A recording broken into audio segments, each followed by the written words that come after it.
was hit. Perhaps Facebook heard what I was saying about it, so it blocked my access or something.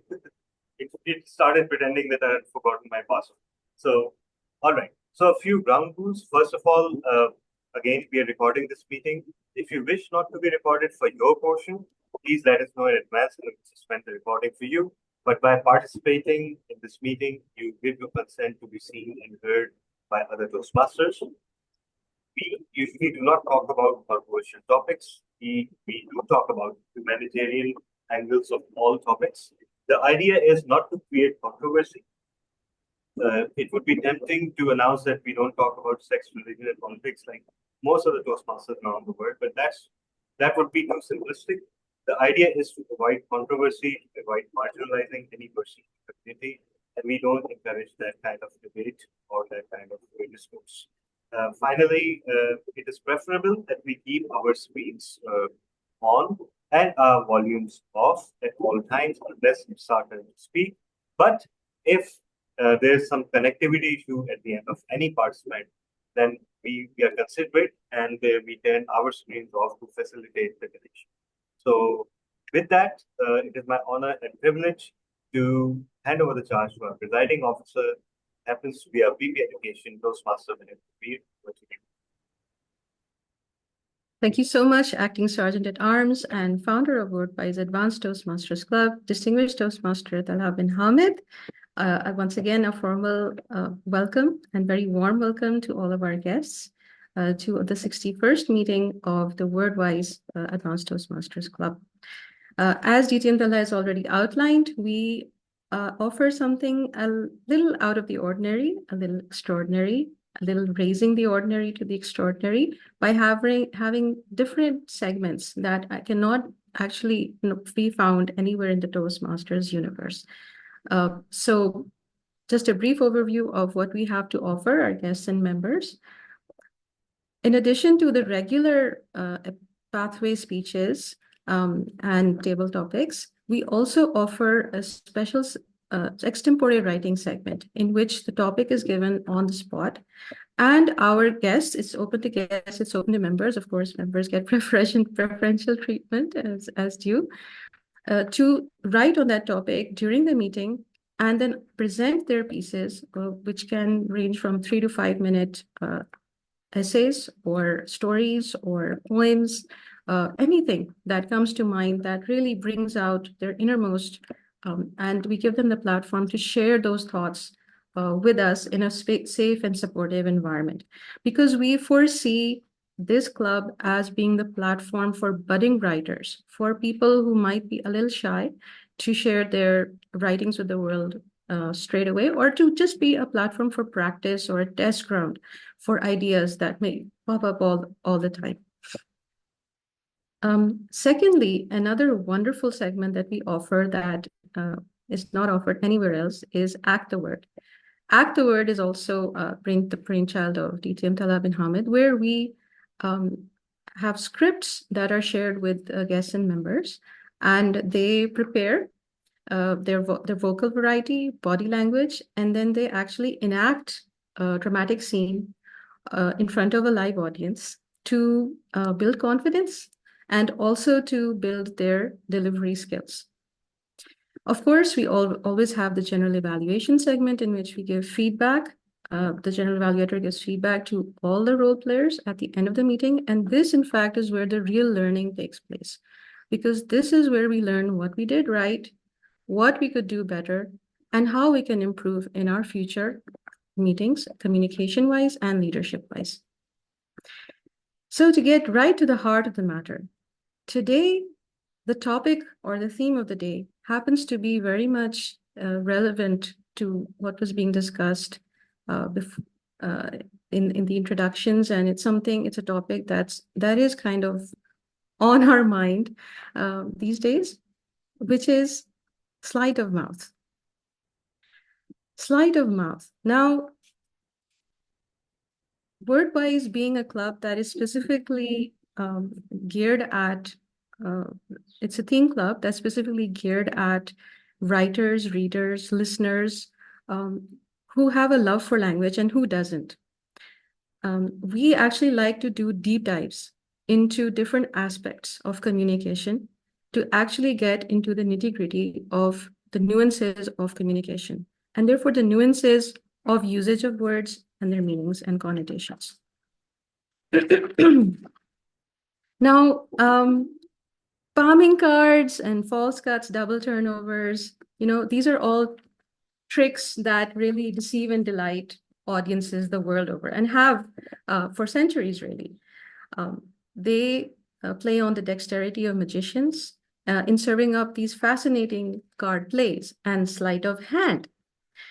Now, we have taken a twist here today to talk about sleight of mouth, because have you ever wondered how many times you might be on the receiving end of verbal cunning or verbal jujitsu or trickery in terms of phrase, and even in apparently innocent conversations, and most interestingly, even in your self-talk, even while talking to yourselves. Now, how is that possible? Let's have a look. So what's in the bag of tricks? The cunning, verbal legerdemain that we have to face day in, day out, and sometimes we're not even aware of it. Some examples. You're either with us or you're against us. And what is this? False dichotomy. What's the trick? This actually creates an artificial polarization and pressures agreement. So it assumes that there's no gray area. There's no nuance to any situation or to any complex scenario. And either you're with us or you're against us. So either you're a friend or a foe. And this is used to actually force agreement with a certain point of view. Can we think of something familiar in our minds? And is there something come to mind? Where have we heard this statement? Another one. Have you stopped overreacting yet? All right. So this is a very common trick. It's called a loaded question. And it might have been used by a parent, unfortunately, or a teacher. I think students in the subcontinent know. And the answer implies guilt. I mean, you're guilty before you're even judged. So if you have responded to maybe a lack of maybe your boundaries have been crossed or your needs have not been met, oh no, the response that you get is, oh, have you stopped overreacting it? It just assumes that whatever you're doing is just plain wrong. Another one. Why worry about corporate corruption when people are starving in other countries? Okay, so maybe a bank got caught, maybe a company got caught, maybe Elon Musk got caught. What's he going to say? He's maybe going to redirect or misdirect using these cunning phrases. And what is he actually using? The trick is the red herring. He's changing the topic, but not by logic, but by using emotion, guilt, moral hijacking. You're worried about this when we have bigger problems to solve? Who are you? Doesn't stop there. This is a very famous one. I know that many of us won't admit to it, but we've been there. We've had that friend who's told us, you're surprisingly articulate. I wouldn't have guessed. What is this actually? It's a compliment, but a backhanded one. In other words, a polished insult. Yes, my dear friends, if you're so innocent as to not to see it, please enjoy your bliss, because that is the place to be. It is framed as a compliment, but it reveals a hidden bias. Why? Why is it so surprising that I can be articulate, or I can be well-dressed, or I can have a good sense of fashion, or I can lead a project? Why is that surprising? Another common one. Oh, I thought you meant that I should take the lead. My mistake. Can you think of that colleague who tells you this quite often when it's your turn to speak at the meeting? Feigning ignorance or strategic stupidity. So this is a form of tactical ambiguity, and it's pretense to not to understand, to dodge responsibility or obligations. I think quite a few names are popping up in your mind right now.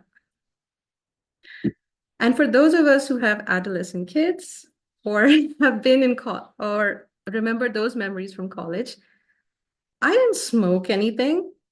I vaped. That's totally different. So being technically correct, yeah.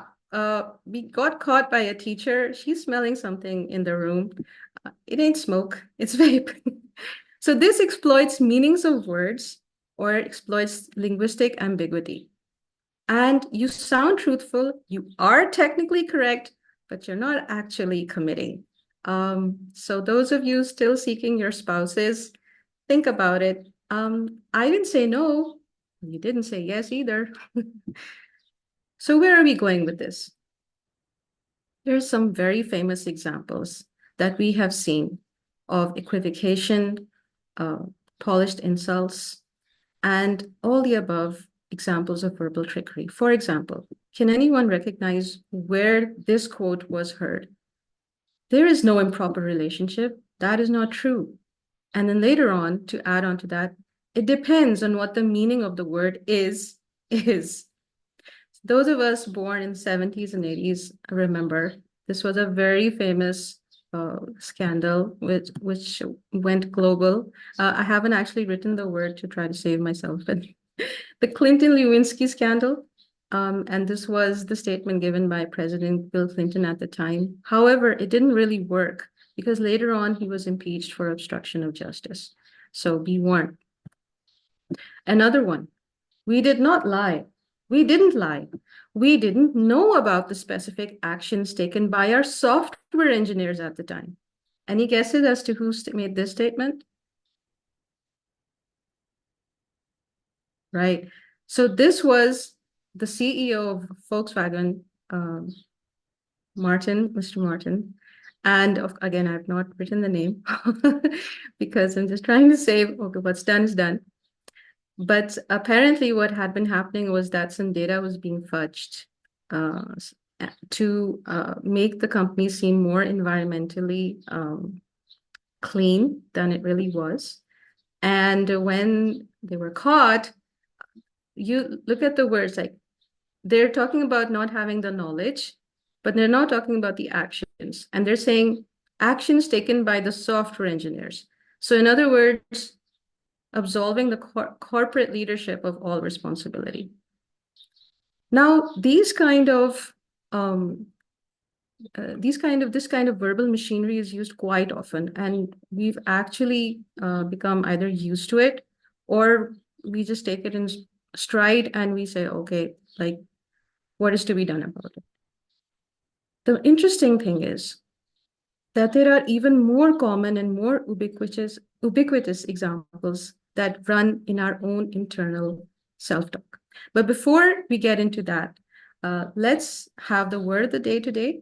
As our grammarian was not able to join us, I can inform you that the word of the day is conjugation. And conjugation is a play on conjuration. And the conjuration is a play on the word conjure. And it just means incantation or spell or to even supplication. So you're welcome to use the word of the day in the meeting whenever you can for in your speeches or in your writings. And I must now call upon the LWI curator, the Let's Word It curator, who will be giving the topic for extempore writing today. And that is none other than distinguished Toastmaster Talha bin Hamid.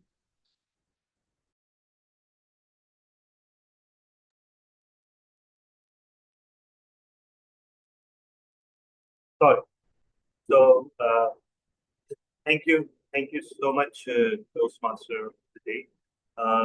So I'm sorry, I'm introducing my role as timer, right? Yeah.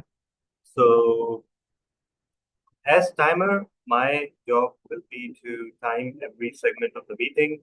As we know, everything in Toastmasters is timed. So prepared speeches are timed, table topics are timed, and also our special segments are timed. So I will be showing the green at the minimum time, yellow at the intermediate time, and red at the maximum time. So for example, the speech is 5 to 7 minutes, 5, 6, 7. Table topics, 1, 1.5, 2. Evaluations, 2, 2.5, 3. Our Let's Word It segments are 3 to 5 minutes. So 3, 4, and 5. Every time you see the red color, that means that it's time to wind up your presentation within 31 seconds. Otherwise, disqualified and out of the contention for voting as the best vote player for that particular segment. Over to you, Toastmaster.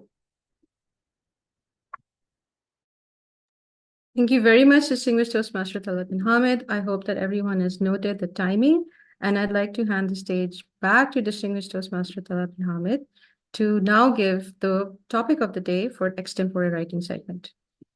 All right, thank you so much. So extempore writing, or let's word it, is our unique segment, and it has taken a life of its own. Initially, it may sound intimidating. In fact, when I came up with the idea of the segment, it was under the premise that I myself would never have to participate in the segment. But sadly, that was not true. It sounds very scary, but you will surprise yourself in this segment. You will discover things within you that you never knew existed. You will discover skills and stories that come eluded, and it is nothing less than a direct connection to your subconscious.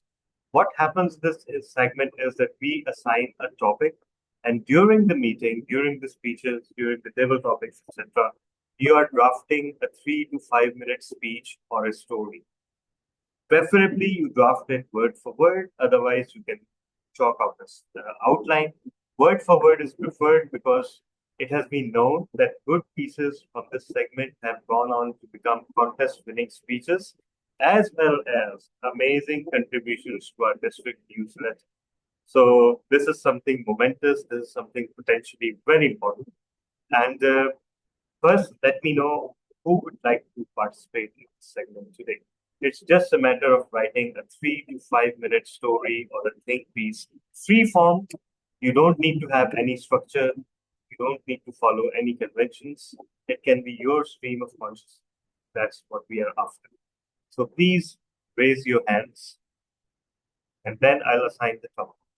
All right, we have Toastmaster Ijaz Bhatt, Toastmaster Kashif Kidwai, and I'm writing the names here. Who else? Toastmaster Asghar. I think, okay, Toastmaster Alina Khan. All right, Toastmaster Ijaz. Sorry, I'm just writing first names for brevity. PM Liza and PM Asghar. So, oh, you raise your hand, Aiza. All right. Okay. Okay. So it's Toastmaster Moise. all right. Okay, Toastmaster Moise. Mm-hmm. So let me just get this straight once again. Toastmaster Ijaz, Toastmaster Kashif, Toastmaster Alina, Toastmaster Asghar, and Toastmaster B. Am I right? All right. So the topic is very simple. There are five senses, right? Sight, sound, taste, touch, and smell, right? I want each one of us to travel back to our childhood and just tell us about the most important, the most profound sight, sound, smell, touch, taste from your childhood. That's the assignment. I hope it's clear to everyone. I'll also write it in the chat.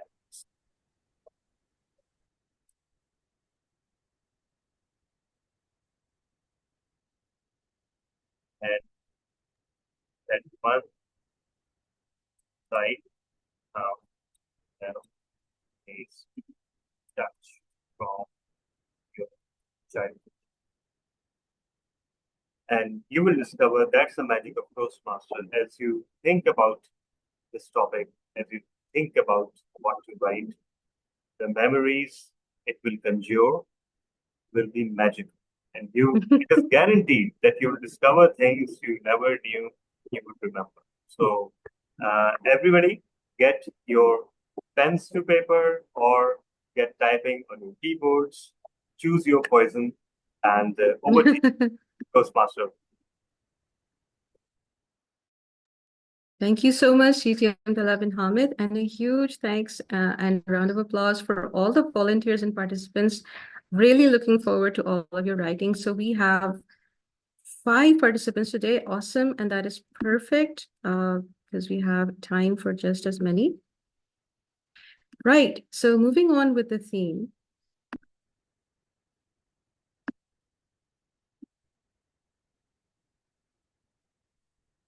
Aside from those high-end and highly high-profile quotations that we just saw of verbal trickery in use, what about the way we talk to ourselves? And what about the way that we perceive our world and the people around us in everyday interactions?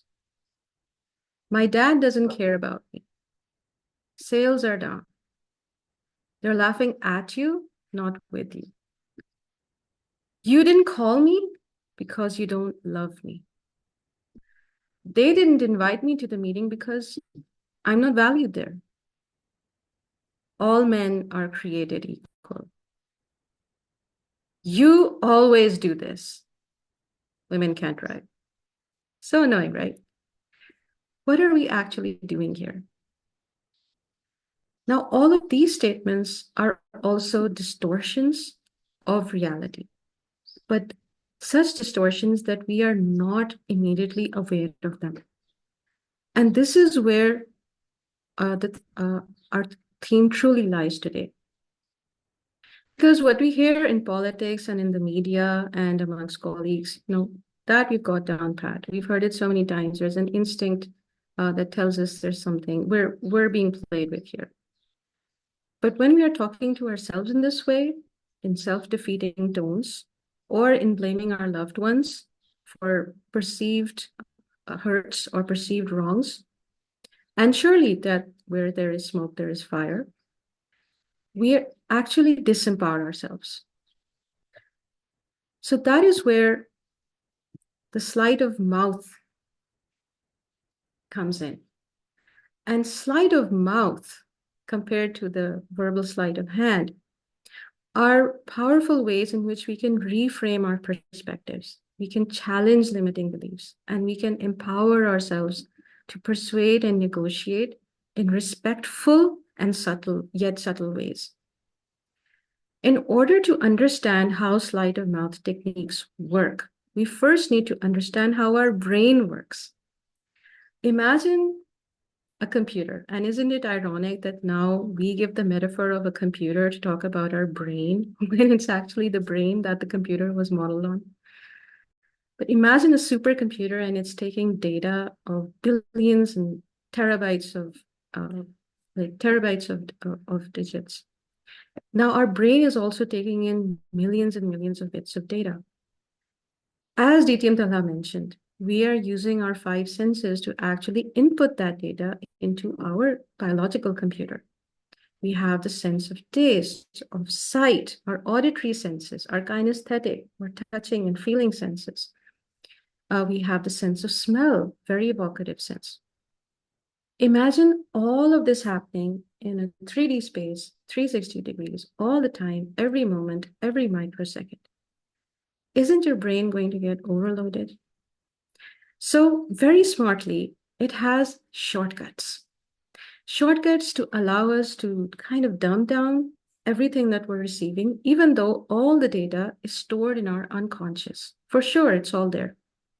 But to allow us to actually manage information runtime in the moment and to consciously make decisions and function as human beings, the conscious mind only retains a fraction of that data. And in order to do that, it uses perception filters. Now, there are 3 perception filters that we know about: deletion, distortion, generalization. What is deletion? It's when we omit parts of an experience or information in order to make a statement or meaning simpler. Is this often used in the media? Is this often used by a teacher or maybe a boss who's trying to be critical of work, or a colleague, or even yourselves? I never succeed. I'll never be happy. Or, I didn't do the work properly. Distortion, twisting or reshaping reality based on assumptions, and making your own meaning, mind reading other people or of their emotions without actually asking. Supposing you sent a message to someone and you did not get a reply. What does that mean? They don't care about you. They're rude and mean. Maybe something happened to them that they weren't able to reply. Maybe they're depressed. Maybe they're busy. There are 5 meanings, but somehow, because of the experiences that we have been through in life, we sort of jump to the meaning that we are most familiar with. And this is what creates our mental patterns. The last filter, generalization. Taking one experience and applying it universally across time, or people, or context. Certain countries can never be friends. Certain people are always hostile. Maths is always hard. Women can't drive. And my apologies, the earlier example I gave that I will never succeed, that's also a generalization, not a deletion. But it uses deletion because it deletes all those moments that we have actually succeeded. Some examples. My dad doesn't care about me. How do you know? Is that really true? Can you not think of even one example where he might have shown care or concern in his own love language? Or sales are down. Okay, but compared to when? And for how long? And for which product? Be specific. Are you actually trying to feel reality, or are we actually reasoning with it? Are we trying to put down our stuff, or are we actually trying to find a solution? Distortion, as I mentioned. They're laughing at you, not with you. And supposing, as I gave you the example of the message not being returned, it's a distortion in our mind. Maybe someone was stuck in back-to-back meetings. Maybe the phone didn't work. Anything could have happened. But to mind read and to play mind games with ourselves and hurt us ourselves by giving meanings to actions ourselves without considering alternative possibilities. This is where distortion disempowers us. You didn't call me because you don't love me. Maybe God held up. They didn't invite me to the meeting because I'm not valued here.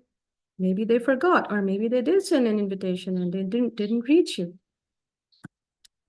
And the remaining statements. All men are created equal. Are they? Really? Has it been put into practice? You always do this. You always don't listen to me. You always hurt me. Really? True? Do our kids always hurt us? Does our spouse never listen to us? Women can't drive? Oh, come on.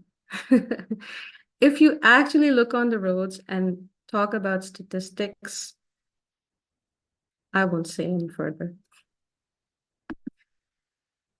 Now, there are ways to overcome these disempowering self-talk behaviors. And we are lucky that we have that psychologists in our day and age have come up with these techniques to help basically everybody. There are about 16 plus, even more techniques, and they're called sleight of mouth techniques that were developed by Robert Dills in the 1980s. They're amazing and magical ways of reframing the way we see our world and the way we see ourselves. And I'm really excited to share these with you. But before we move on to further discussion of sleight of mouth techniques or our real positive charms, I'd like to invite our next role player, who is our speaker of the day. She is our newest member, Toastmaster Aisha Lodi, and she will be delivering her icebreaker. So a huge round of applause for her, and she will be evaluated by Toastmaster Alina Khan, who has kindly joined us from Contra Toastmaster Club. So I would first like to invite Toastmaster Alina Khan to explain her project objectives.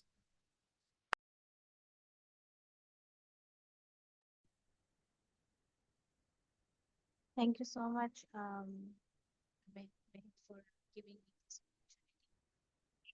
An icebreaker today. So the icebreakers have always played an important role, specifically in Toastmasters. So what would I be evaluating is that we would be learning, in this project, we would be seeing how Aisha introduces herself, what are the key areas that she wants to focus on while making an introduction. So it would be a glimpse into her life. And while she is doing that, how well she has written it and how she will incorporate the speech delivery in this icebreaker. So good luck to Aisha, and let's see how you conjure your charm today in this meeting. Thank you.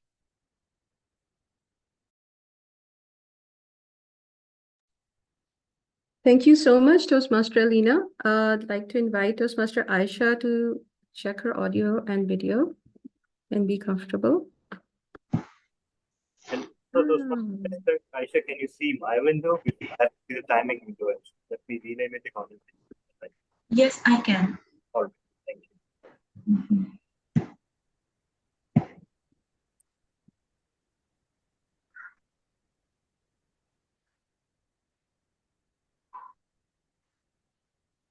Should I start?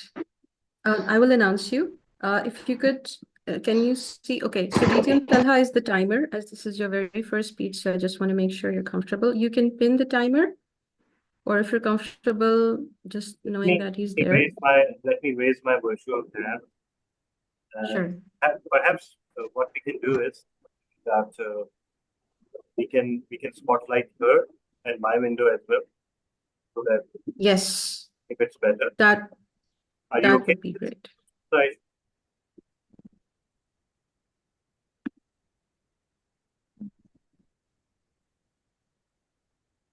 All right. Aisha, are you comfortable?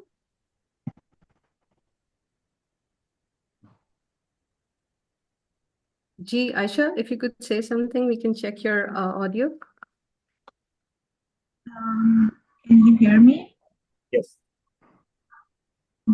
Yes, I can hear you. Can you say a longer sentence so I can check if you're clearly audible? Yes. I'm actually, not using the Wi-Fi, so there might be some connection issues, but just let me know if there are. Okay, sure. What we can do, Yeah, what go we ahead. can do is that we can ask our guests to turn off their video, so that might save you some bandwidth. Yep. Okay.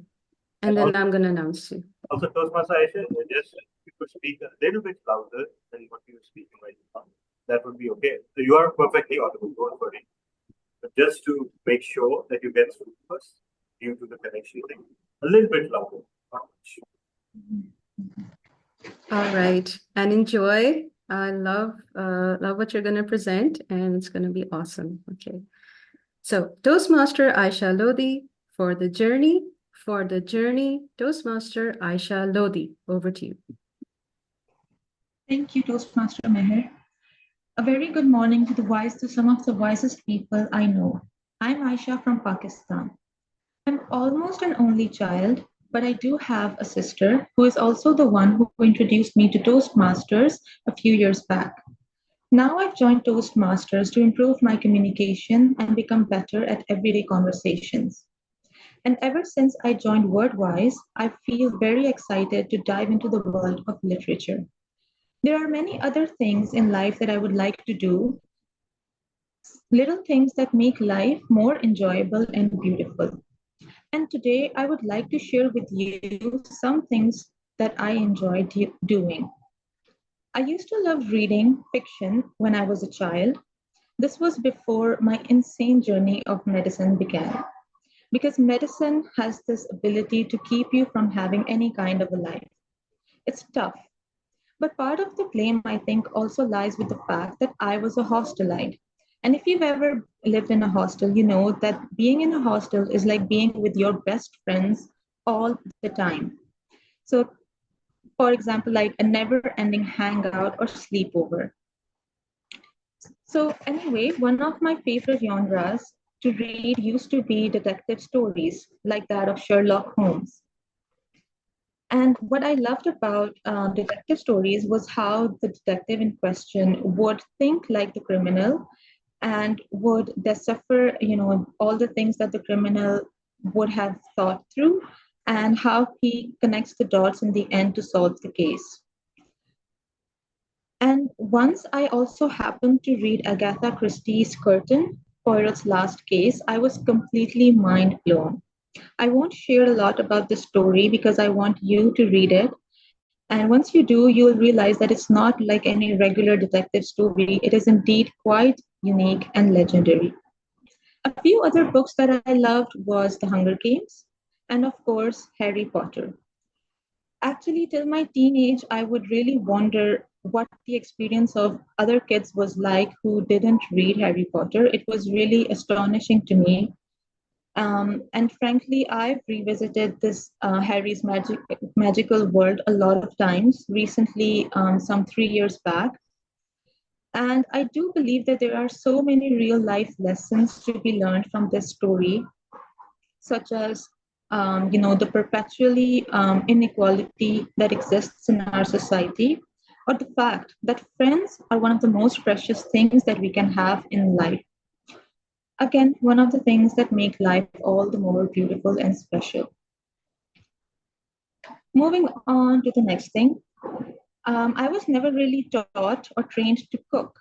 But recently, when I started cooking for myself, because I was living alone, I found out that I actually cook really well. And this made me really happy because not only is it a skill, and not only do I enjoy, the delicacies that I've prepared, but it also helps me feel self-sufficient. And I am so grateful for that. And also the fact that I'm finally good at something without having to work too hard. Speaking of my favorite activities, let's dive into painting. I remember that during our last year in medical college, one of my best friends started painting A Starry Night by Vincent van Gogh as a gift for someone. And watching her softly and using her brush in so much detail, pouring over the canvas, really struck my heart. Not only is this my favorite painting till this day, I'm also very captivated by the by the Impressionism movement. And during the COVID pandemic, I thought that, since we're already in this seemingly never-ending lockdown, why don't I try painting? And so fast forward 5 years later, I've had the chance to have my little exhibit.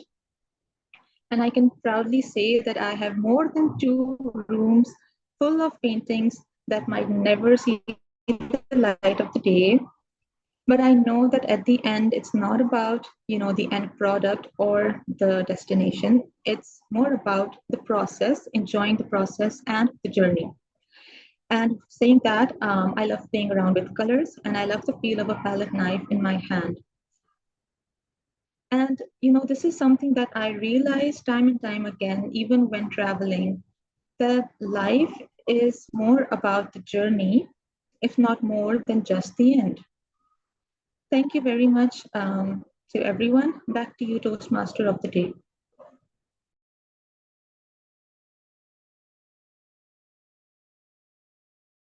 A huge round of applause for Toastmaster Aisha. That was a stellar icebreaker.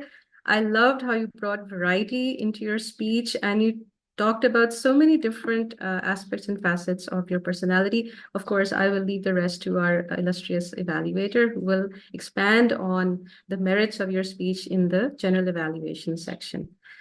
Right. Awesome.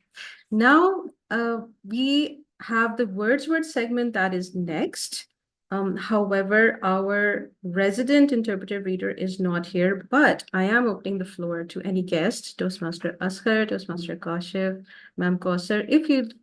Toastmaster Misam, hi, great to have you finally. Messam, sorry, Messam. It's not Mesam, it's Messam. How are you, Toastmaster Messam? Would you like to share any reading from a favorite book or a poem? So we have some time.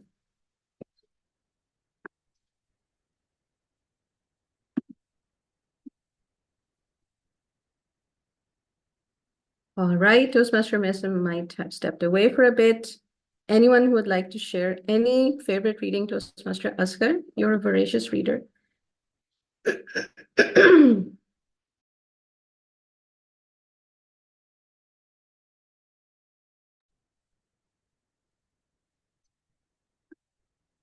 Are you talking about my favorite book or a favorite reading for the Toastmasters? I'm talking about both. If you can Oh my combine God. both. I- Well, it is somehow a coincidence that I'm currently studying cognitive bias, the Oh topic my God. that you have just mentioned, and currently I'm Wow. reading a book, The Illusion of Choice. And Wow. I clearly remembered once what Bill Clinton exactly said to evade the U.S. Judiciary and create a space for himself how to justify. So currently, I'm reading The Illusion of Choice. It was so relatable with today's theme and the meeting and the topic that you have just described. Uh, that is what, and there are other book as well, but I think this one is enough. The other is I'm reading is some essayist, Lord Macaulay. I'm recently reading Lord Macaulay. This is first time that I'm reading him. It's a wonderful essayist. Goodness gracious, Lord Macaulay, a wonderful, okay, that would be a bit of equivocal language to describe the man who single-handedly dismantled the education system and culture through that education system. Oh, this is a political statement. Sorry, not going there. No, but yes, yeah, yeah, but I think yes, I think that is where as you know the evil genius lies. We need to study him the way he writes. I mean, no one has ever thought about his writing. I mean, we need to read him as well. That's very interesting. What is the name of this treatise? Sorry, What is the name of the book? the writing of Macaulay, the writing of Macaulay. Interesting, interesting. I didn't even know that existed. Thank you so much for bringing that to our Yeah, go. notice. Yes, Yeah, DTM Tala is trying to say something against me, so please give him No, an no, opportunity. no. But first, the stage is complete yours. your piece, and then if you're done, only then. No, I don't. I don't. Okay. It's not Okay. okay. It is about books, but I won't be reading anything. I'm just struck by something that is absolutely insane, which is that this Wednesday I made a speech at Karachi Toastmasters Club, which was named The Illusion of Choice. And I will, you know what? I will just read some lines from it because it was about uh, my communication style. That was the project, understanding my communication style. And yeah, so I'll just read an excerpt from it because actually this is about a technique that I've used for the years. And for the first time, I think I laid bare and people realized that, what I had been subjecting them to. So I'll just read a few lines from that speech. Here it goes. Let me offer you some choices. Would you like to pay 500 rupees or 1,000 rupees for this meeting? Because Karachi Toastmasters meeting, we have a meeting channel, right? Would you like me as your president for life or for next year only? And do I look mildly obese or fit? Hello, Toastmasters and guests. Congratulations. You're all wrong. Because I gave you exactly the choices that I wanted. By asking you to pay either 500 rupees or 1,000 rupees for the meeting, I removed the choice of not paying at all. by asking you whether you wanted me the president for next year or president for life, I removed the choice of not having me as president at all. And by asking you whether I look mildly obese or fit, I removed the reality, which is that I'm not mildly obese, I'm not fit, I am actually obese. And this is actually, I stumbled upon this technique when I was a VP Public Relations of Karachi Toastmasters Club. Islamabad Toastmasters Club has had a logo for the longest time, and Karachi Toastmasters Club did not have one. So I presented two possible logo designs for the executive committee, and they selected one. Never mind the fact that club logos are forbidden in Toastmasters, and they were forbidden back then as well. But they selected a logo, and then we had, even today, if I turn off my video, you see that logo. Similarly, we were the first club in Pakistan to have all the 5 contests, and I'm talking about the days before we became a district, right? So we had all the 5 contests: the international speech contest, evaluation, table topics, humorous, and all things. 2021 was the first year that any Pakistani club had ever actually completed all 5. I think 1920. So contests need flyers, and remember it was 2019. So WhatsApp was becoming our primary source of communication, but it was not 100% there. The digital reality was sinking in that most of the communication about those muscles takes place through screens, whether through websites, through social media, or through WhatsApp. So I floated the idea of flyers, and I presented 2 possible designs to the executive committee. And guess what? They selected one. And therefore, I removed the choice of not having a flyer at all, rather, communicating text or some other technique. And ever since then, I've been using this technique, especially over my family. Thankfully, they're not listening right now. So this is something I wanted to share, that this is what I call illusion of choice. And I just learned that Toastmaster Asghar reading a book of the same name, but that's not all, ladies and gentlemen. In 2020, I started reading a book which was called The Uninhabitable Earth, and it was all about global warming and how it is a lost cause effectively for all of us. And guess who I discovered that had that book in their current reading list? Toastmaster Asghar again. So with that, I hand over the charge back to you, Toastmaster. Thank you very much, distinguished Toastmaster Talha. That was so enlightening, and I must say there's something else at play here, because it's just too much of a coincidence that the theme of the day, sleight of mouth, the books that Toastmaster Asghar talked about, and the interpretive reading segment, that the speech that DTM Talha gave recently, were all about illusion of choice. So apparently it's something that's on everybody's mind. Right. Let's buy some more time. Excuse me. Let's buy some more time for our extempore writers. So continuing with the theme, I'd like everyone to first write.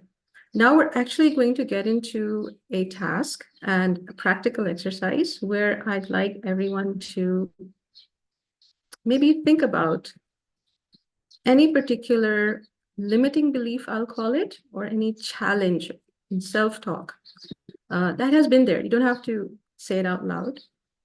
You don't have to share it if you don't want to. I'm going to give you some examples. For example, I think a very common one here would be, I'll never be good at public speaking. Or some of us might be thinking, I don't think I'm creative. Or a very common one, making money is selfish. That's something that's kind of ingrained in us from childhood sometimes. And another one, I'm too old to start a new career. Some very common perceptions, some very common beliefs about our abilities, possibilities, opportunities. And I see TTM Talha raising his hand. Yes, TTM Talha, would you like to share? No, actually, just raise my hand as a timer so that my windows. Got it. Thank you so much. Right. So everybody, take a piece of paper and a pen and write it down. Just one sentence that you feel has been troubling you for a while. Something that the first thing that comes up, that would be good to go. And just give me a thumbs up when everyone is done. If anybody would like to share, most welcome, but I totally respect your privacy.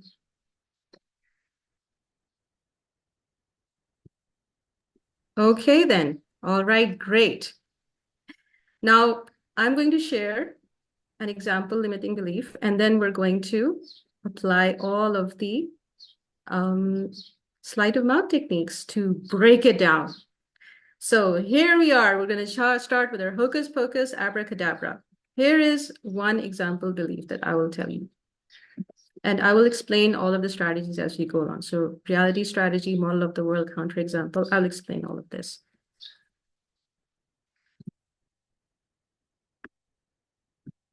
A standard limiting belief. I'll never be successful because I failed before. All right. So think about your limiting belief that you have in front of you. And here is the first strategy. Hocus pocus, abracadabra, reality strategy. Ask yourself these 3 words. How do you know? How do you know that failure means you'll never succeed? Or if you've talking about public speaking, how do you know that you'll never be a good public speaker? How do you know that you cannot start a career when you're older? How do you know that money making is selfish? Like, think about how that pattern is actually represented in your mind. Write down what comes to you. All right, let's move on to the next one. Model of the world. Now, I'll never be successful because I failed before. Think about it. Think about what you said and tell yourself, that's an interesting way to see things. Be kind, talk to yourself like a friend, and then tell yourself, I see failure as part of the learning curve. Reframe it positively. Change your model of the world. For example, money making is selfish.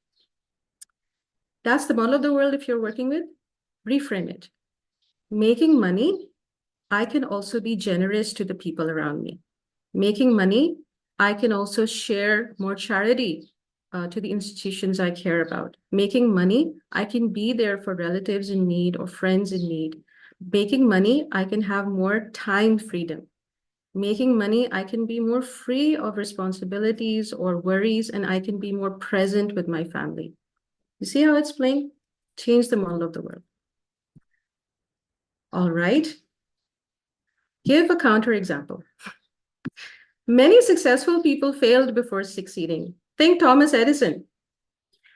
So if you're talking about can never be a good public speaker, think of at least one example where you actually made a case for yourself, even if it was just for your father to buy you that ice cream at that point in time from that particular shop or that particular toy. You did it. You actually were a successful public speaker. You persuaded, you negotiated, you have it in you. And this is where we start breaking down that deep-seated belief. Next, intent. Intent is when you look at the intention behind why you're believing in this way. So I think you want to protect yourself from disappointment. But what if trying again is what gets you success? Maybe we feel afraid of starting a new career because we are afraid that if we invest time in it, we invest energy, we invest money, we won't be successful and it might put our family into trouble. Think about the intention. But what if it succeeds? The intention is to succeed. The intention is to help ourselves, to start something new, maybe add some innovation to the world. What if that happens? It could be a great bonus for everybody. Redefine it. Failure isn't the opposite of success, it's a step towards it. It's one of the stepping stones. In fact, you fail, fail, fail, fail, fail, and then you get success. And then you have a big failure, and then you go back, fail, fail, fail. Again, more permanent success. It's a series of mistakes. Mistakes mean learning. Mistakes don't necessarily mean that you're done. All right. Consequences. What will happen if you continue believing that failure equals no future success? What will happen if you continue believing that you cannot start a new career when you're older, or at 40 or 50, maybe even 60? What will happen if you continue believing that making money is selfish? Maybe you won't be able to send your kids to better colleges. Maybe you can't buy that better house. Maybe you can't get that better car. Maybe you can't have freedom from worry. Think about the consequences if you don't follow through, if you let this limiting belief limit you. Chunk up. What does this mean? Go for the higher perspective. Isn't success ultimately about growth? And aren't failures a part of growing? Isn't money ultimately about freedom, being stress-free, being comfortable, being at peace? Maybe peace is your highest value. So if that is linked with making money, that can help you overcome the limiting belief. Start breaking it. It's starting to look possible now, isn't it? And if you're looking to become a very world-famous public speaker, why not? Isn't it about getting your message across, getting your story across to a wider range of people, to create change in other people's lives, to pass on innovation? Think TED Talks. Ordinary people are going there up on stage, standing on that red spot and talking about their ideas, because ideas do make a difference. Think about the higher perspective. All right. So before we go on to the remaining reframing and challenging our limiting beliefs techniques, we can move on to the next segment, which is our extempore writing segment. Or if you need more time, we can continue to work on our limiting belief, be done with it. And with that positivity in us, yes, Kashyap. Toastmaster Kashyap. Yes, I wanted to share something about what you said. Please do. Yeah, first of all, I think what you said is absolutely right. We all, and I have seen it in my own life, that we have so many limiting beliefs, and public speaking was at the top of my list. It is still terrifying for me. And but the thing that has helped me is that, first of all, what I have realized is that there is nothing which we can do ourselves, right? It is always, and it is especially true since I've started a kind of writing, putting my thoughts down on paper, and I see that I write every day. I write so much which I've never believed was possible. And sometimes I write things and later I come back to it and I cannot believe that it is me who wrote it. And I truly believe that it is a creative energy which is acting through us, which does whatever it wants to do. You can call it God, you can call it whatever you want, but that's what is acting through us, and it makes us do things. So it's never really, I mean, from that time, since I've started believing this, that I don't think there is any limiting factor for anything that I want to do. The other thing which you mentioned, I should definitely add, that is intention is very important, because it's important to believe that, yes, there is a force which is with me, which will make me accomplish whatever I want to accomplish. But I have to show my intention, right? And Wow. that means that, I show up for whatever that I want to do, because that force it doesn't align with us if we are not showing the intention. If we don't show the intention, then it will not align with us. So for public speaking, like I show up, I come here, or whichever club I'm part of, I will make sure that I join, and I'm going there, I'm attending the meetings, I'm speaking my truth. Wow. So yeah, but I totally agree with what you said. Awesome. Thank you so much, Toastmaster Kashif. I think you are a great motivational speaker right there. And you have given a practical example of overcoming limiting beliefs right there. And I really applaud your positive efforts. And there, ladies and gentlemen, is an example of what is accomplished when we break down the barriers and we destroy the mountains that hold us. And we, in fact, take our leap of faith and we fly. Okay, I have an idea. I just have 7 more. Let's go through it. Let's destroy our limiting beliefs. Let's enjoy the positivity, and then we can focus on the extempore writings. All right. So moving on.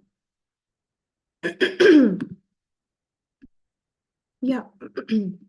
Apologies. All right. So once we have chunked up and we have found, as Toastmaster Kashif said, speaking our truth is the higher value and the higher perspective that makes it all worthwhile. Great, great perspective. Know your why. Intention, know your why. It will help you overcome your fear. Awesome, awesome. We also have chunk down. And what does chunk down mean? It was in reference to something else that Toastmaster Kashif said. The specifics of what we're actually going to do. We're going to join a Toastmasters club. We're going to write every day. We're going to show up. We're going to own the stage. We're going to be there. गिरते हैं मैदान जंग शाहसवार कहते हैं ना शाहसवार ही गिरते हैं मैदान जंग में. I totally mangled that verse, but you get the gist of it. Go out and do it. Learn by doing, and that's our philosophy here at Toastmasters as well.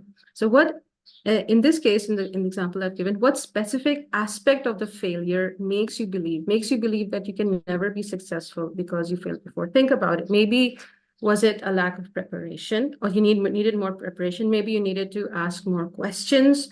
Maybe you needed a team of supporting people. Maybe you needed a platform. Think about those specific action items, and you will find that you will be actually making a plan and a strategy to achieve your goal, right? All right, coming to the next point, analogy or metaphor. So metaphors are something for all the public speakers here, all of you. The speeches that we write and present on this platform, they are actually metaphors for overcoming limiting beliefs or challenges that we are presented. Every speech gives examples, tells a story, and tells about how someone overcame a problem successfully, went through all the ups and downs. And it is the most powerful way in breaking down what practitioners, therapists call the critical faculty barrier. And what is that really? It's that when we're speaking to someone, we're talking to someone at the conscious level, and we're saying, oh no, you are a great public speaker. You're going to do awesome. You can do this. You don't think like that. Don't think about failure. So it doesn't work, right? Because there are unconscious patterns underneath, the iceberg. There are unconscious patterns underneath where certain experiences or certain models of the world or certain beliefs, deep-seated beliefs have set in so vividly that the brain just filters out any positivity that tries to break them.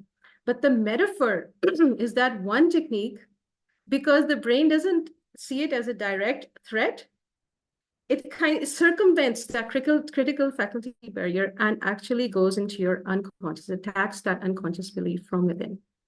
So these speeches are so powerful, and that is why they have an effect. That is why oracy has an effect on us, because they use metaphor. The speech itself is a metaphor. So for example, in this limiting belief, just like a baby falls many times before walking, failures are steps to mastery. So just imagine yourself, oh, you're just taking the next step. You have to get up and you have to come down. Another outcome. What if this failure is the thing that leads you to your true path? Oh my goodness. I mean, that is loaded. That is a big what if. And what if you miss that? What if you miss that chance? Okay, DTM Talha, okay, real life example. Last year, I almost did not participate in the international video speech competition. I had a academic deadline. I had a lot of personal responsibilities to take care of. I was president of a newly chartered club, but last year, sorry. And too much to handle. Although the main thing, I mean, it was really, I felt the responsibility of leading from the front, setting an example. I mean, telling all the members participate, not participating yourself. It was just simply a matter of time. It wasn't that I didn't want to. And DTM Talha comes to me, and of course, TM Amit and TM Cyril, they also encouraged me a lot. And he's like, 3 days before the contest, he's like, Toastmaster Mayor, okay, so he gives me an example of how he gave a presentation in an international club, and he made the presentation within 3 exact days. And he's like, okay, I mean, if there had been anybody else, but you have experience, you can do it. I know, I believe in you. And you know, the what if. And so I took that challenge, took the plunge, and what do you know? Leap of faith from the mountain and win the contest, and not just at the club level, but won the international video speech competition, which was a first for any Pakistani. So what if this failure is the thing that leads you to your path? I mean, then my life just changed after that, right? My self-belief completely changed. So what if that step that there's an inner calling, what if that step is that change that is just waiting for you to happen? Give it a shot. Okay. Apply to self. I'll never be successful because I failed before. Turn it on its head. Isn't it saying I'll never be successful also a failure in belief? Apply your statement to itself. So you just negated, you did a not function on that. You just negated the statement itself. Don't fail before you have to. All right, change the frame size. In 10 years, will this failure still define you? No. If I had flunked the club contest, I mean, I told myself I'm there to have fun. A lot of us, we do that. And let me tell you, people remember your stories. Even if they don't win first place, people remember you. You build your profile, as you say. You build your portfolio. And eventually, you know, enough people know you build your network that you will get your public speaking gigs. And you will be more confident within yourself. You will have gained the skill that will make you a more effective storyteller or a more effective speaker within your circle of influence. Nothing is lost. And in 10 years, no one's going to remember, oh, you missed this club, who cares? I mean, you're going to be a rich millionaire by that time because you overcame the money model limiting belief. Okay, next, almost at the end, promise. Hierarchy of criteria. Isn't learning more important than avoiding failure? This is so important, people. And this is what we live and breathe by here at Toastmasters. This is something I feel that we forget when we get into the hype of contests. Please keep telling yourself it's about the learning. It's about the learning. It's about the process. As Toastmaster Aisha said, it's about the journey. And that is where the actual satisfaction comes. And you give your best and you feel like, oh, I learned, I did something better. And believe me, you're actually like, you know, besting scores of other people and definitely besting a previous version of yourself. So you are always the winner, always. Okay, meta frame.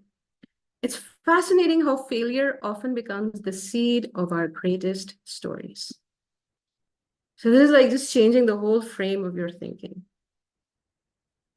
Failure often becomes the seed of our greatest stories. Sometimes when we fail at one occupation, we are forced to take another. And then we succeed. We exceed our expectations. Or where we feel we have failed. But it's not failure. It's always learning. Hierarchy of criteria. And then it also becomes the seed of our greatest stories.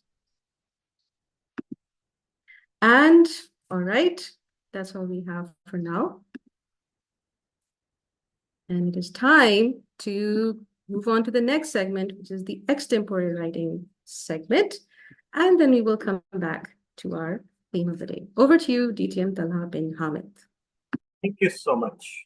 So we are all set with the slides sounds, tastes, touch, smells of our childhood, that magical land where everything seems ideal. But you know what? The fact that we idealize our childhood, that's our version of heaven, is a result of something called it's a result of a bias that our mind has, only remembering the positives of the past. Because cast your mind back to your childhood.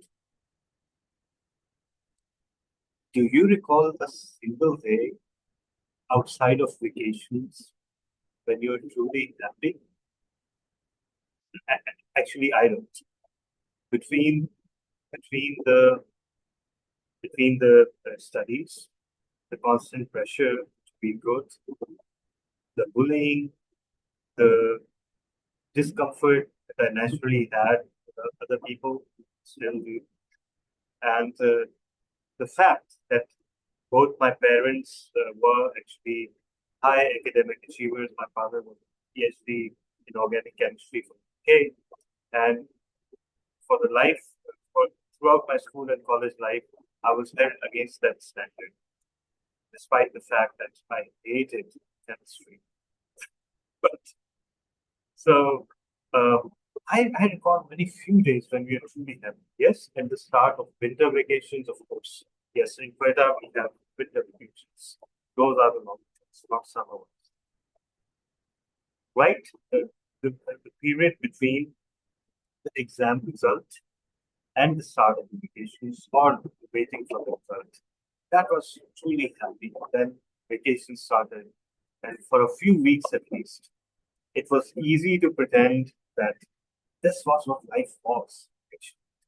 You know, the holidays stretching out before you in a continuous rainbow of colors and joy and trips, family and friends. And it was easy to actually imagine that there wouldn't be a school to go to after those vacations because that time seemed endless to our minds that were barely 3, 4, 5, 7, 8, 9 years old. A 2 month period seemed like an eternity. So, and come to think of it, every Friday night or Friday evening, isn't that pattern repeated?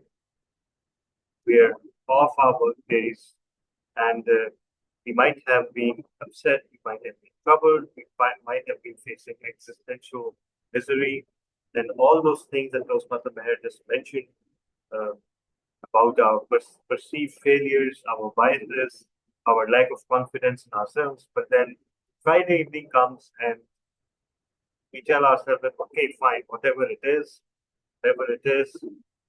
we have 2 days to ourselves. And isn't that the feeling that, let's grab these 2 days and never let them go? Let's pretend there will never be a Monday. But the Monday always comes, and when does Monday come? It does not come on Monday. It comes the moment you wake up on Sunday morning. Because you know the feeling, right? So the idea is that, and I actually am a big believer in the solution to this. And the solution to this is that let's not live for the weekends. Let's try to have fun in weekdays. Let's plan some family outings. And let's meet friends during weekdays. Nobody actually made it a requirement that you can only relax on weekends. And we fall into this rut of being mindless zombies throughout the week and then suddenly becoming humans Friday night. And then slipping back into that stupor on Sunday mornings. Why do we do that? Because we have somehow compartmentalized our happiness into this. And we need to state that. So without further ado, after plenty of ado, because whenever someone says without further ado, that means they've already made quite a bit of ado. So all right. We have our extempore speakers, and I would like to first go according to the order that I had noticed. So Toastmaster Ejaz, you are first up.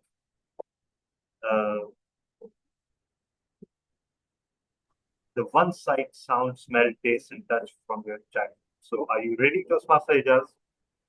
Yes, I am. All right, let's go ahead.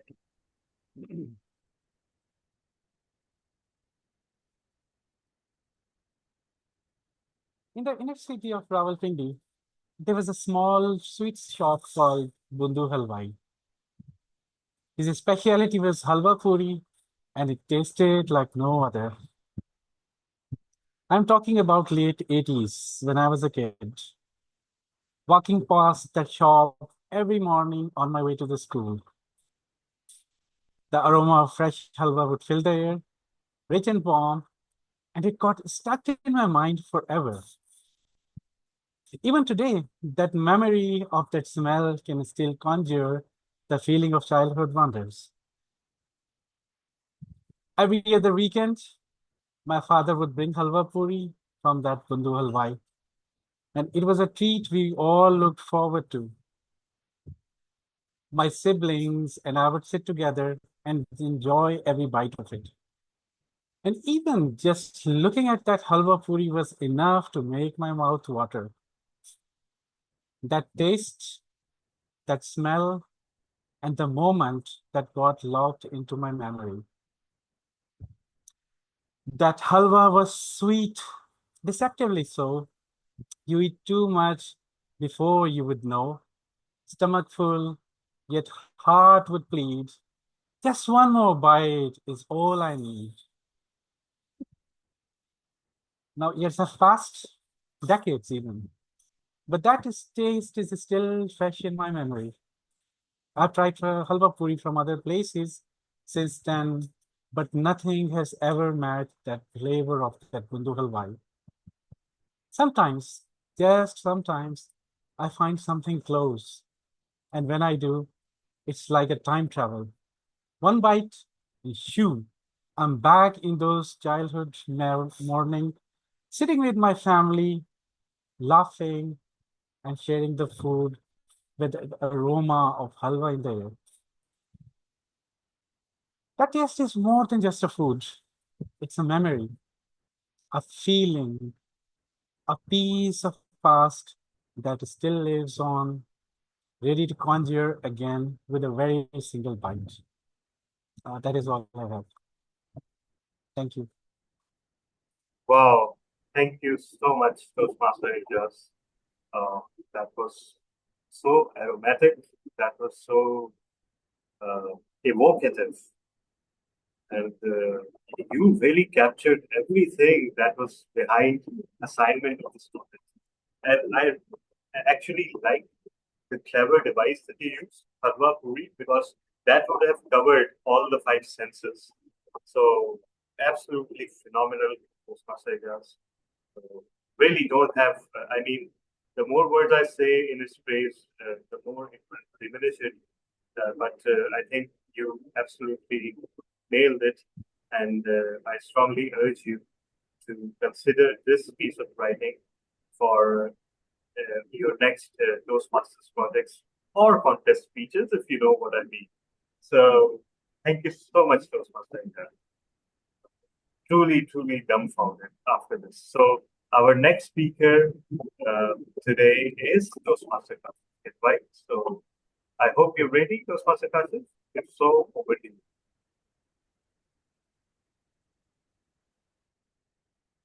you. Thank you.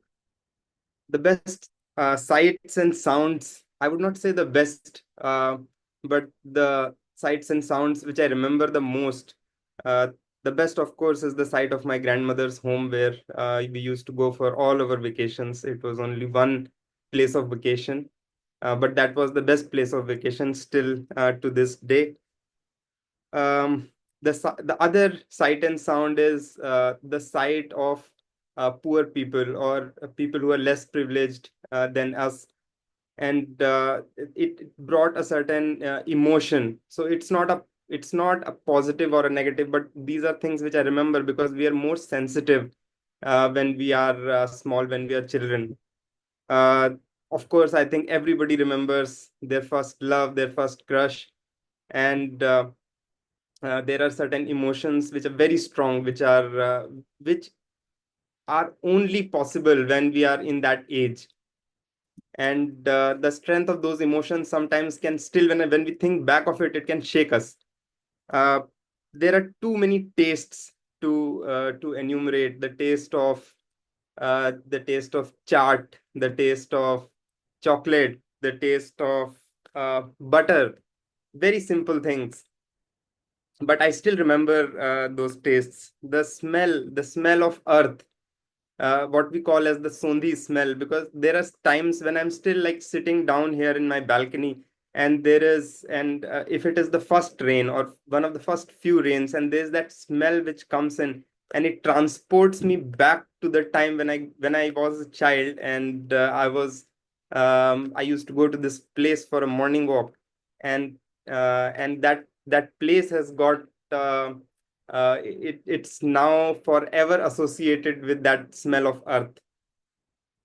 So these are some of the sights and sounds and tastes and smells which I remember, and we have our all of us have our own things, and these things which we remember.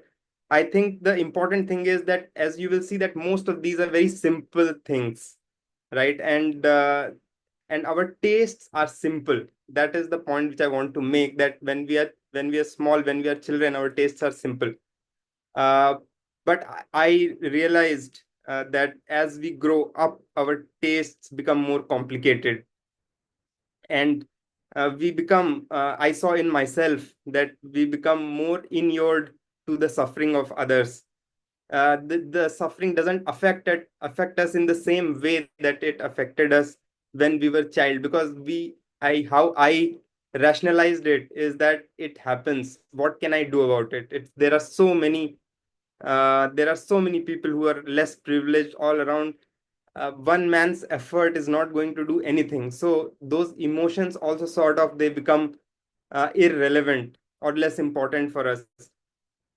Our appreciation of beauty, because in those times even the smallest of things were beautiful, and we could look at a simple sunrise or a sunset, or like I said, the place of my grandmother, and that was enough for us. But now we want vacations, we want international vacations, and all of these things. So anyway, I think there is a journey which I think I have started, and that's why I'm speaking here, that there is a journey which we can go back from the complex to the simple, back from an adult to a child, which is possible.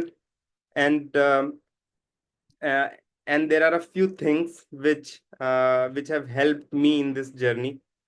One is that if we have faith, like I was telling earlier, if we have faith in something higher than ourselves, that can be immensely helpful. The second thing which has helped me is reflection, just reflection, meditation, uh, prayers, like whatever we call it, but to kind of spend more time with ourselves. Because when we spend more time with ourselves, there is a lot of inner knowledge which is there in all of us, which we never get if we don't spend time with ourselves. Um, and finally, third is a creative expression.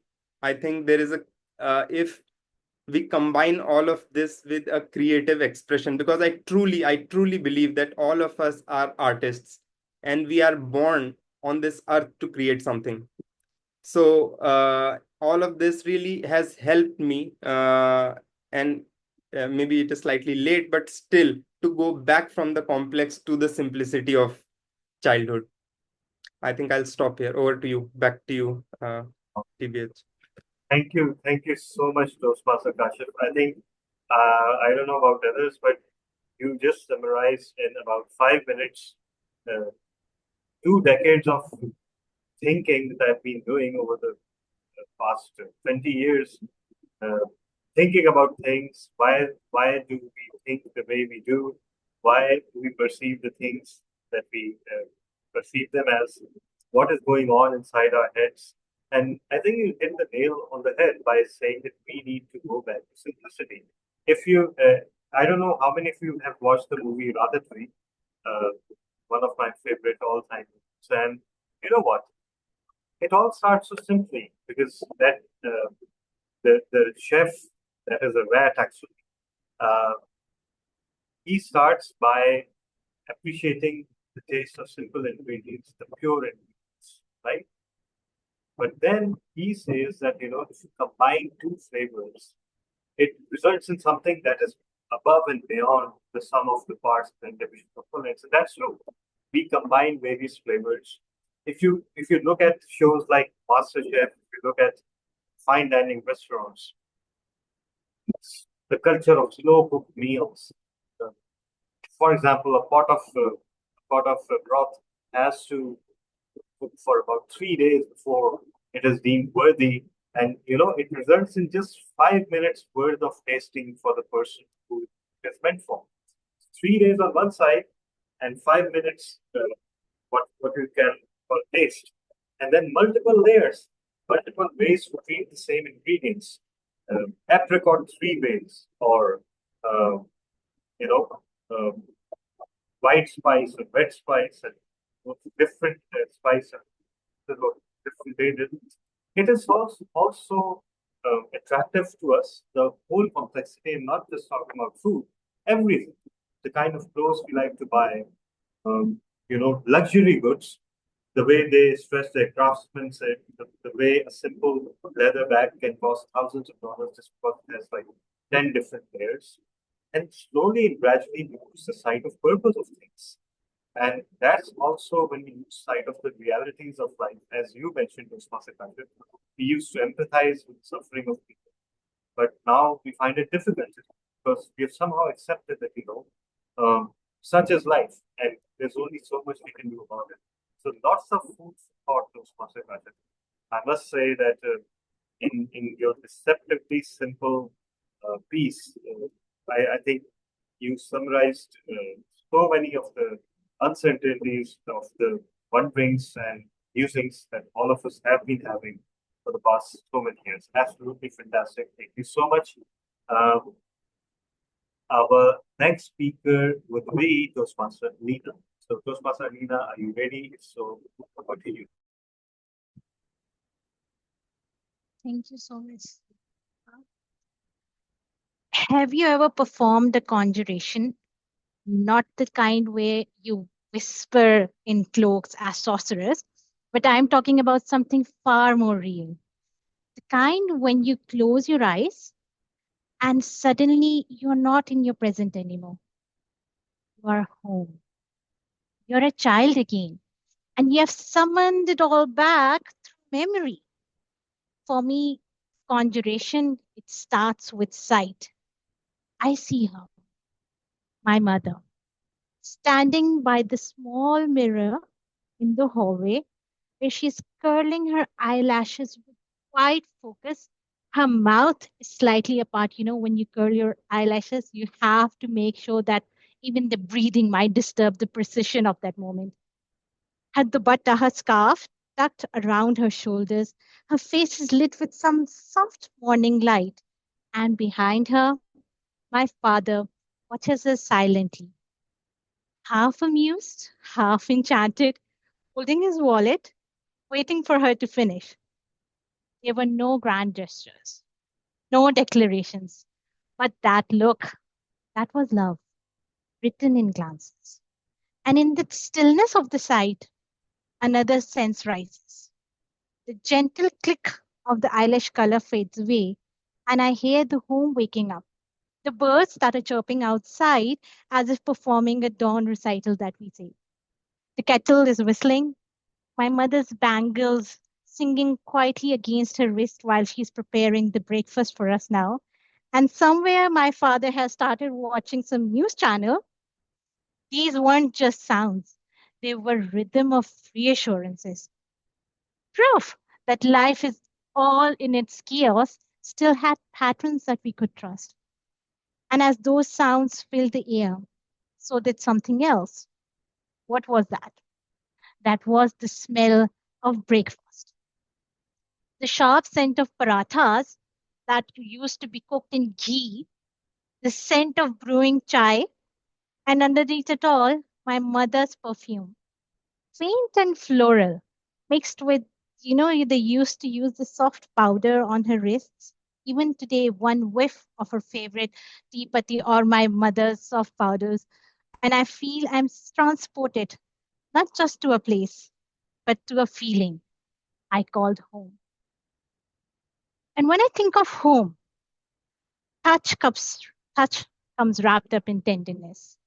I remember the nights as I had fever when my mother would place her full palm on my forehead and then blow gently over it as if she was whispering a prayer, and they would whisper some surahs and blow gently on my forehead.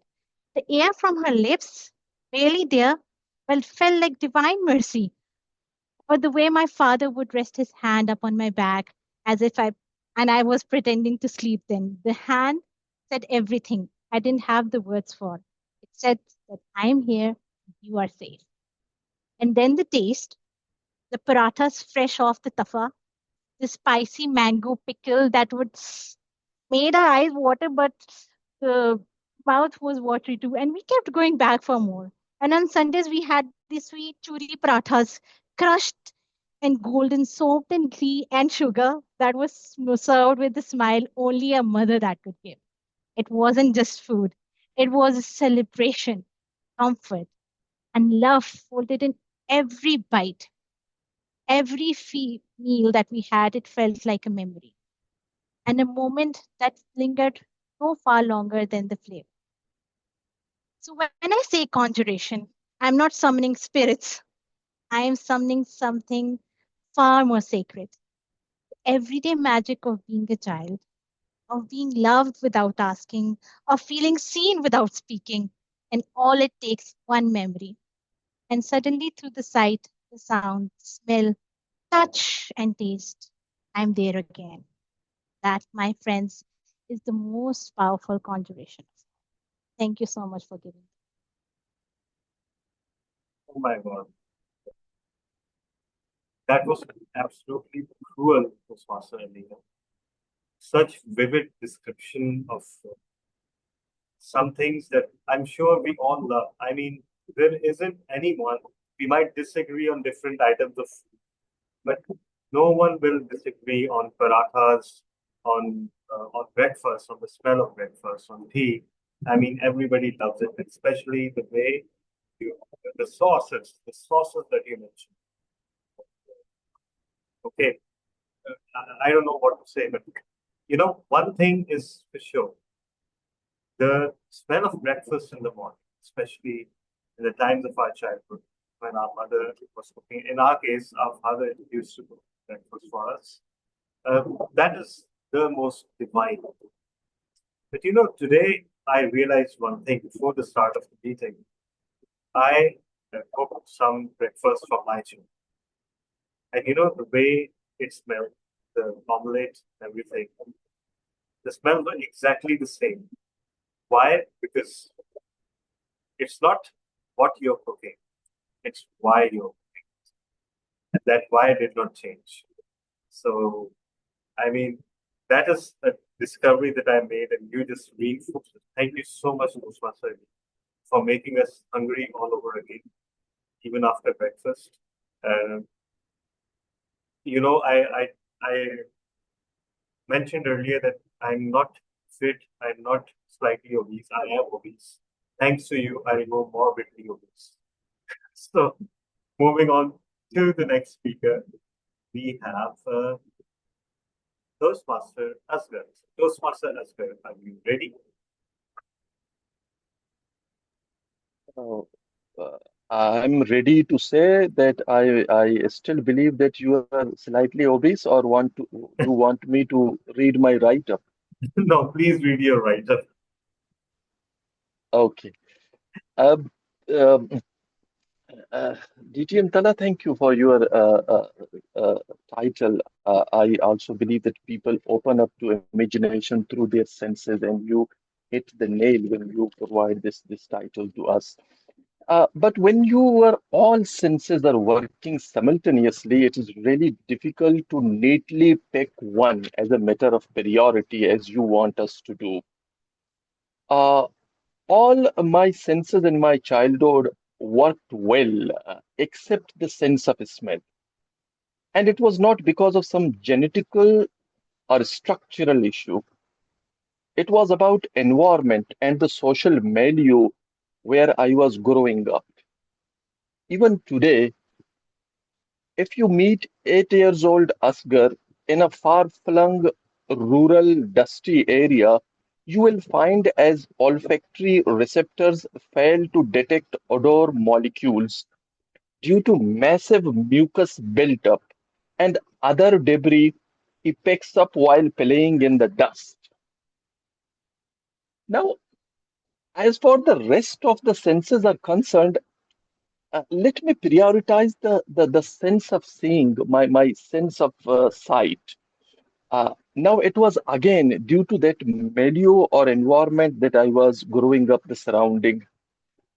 I was always amazed by the pinnacles, peaks of mountains, depth of oceans and lake. Even when I try to write in my local magazine in my school days, it was all about dark forest.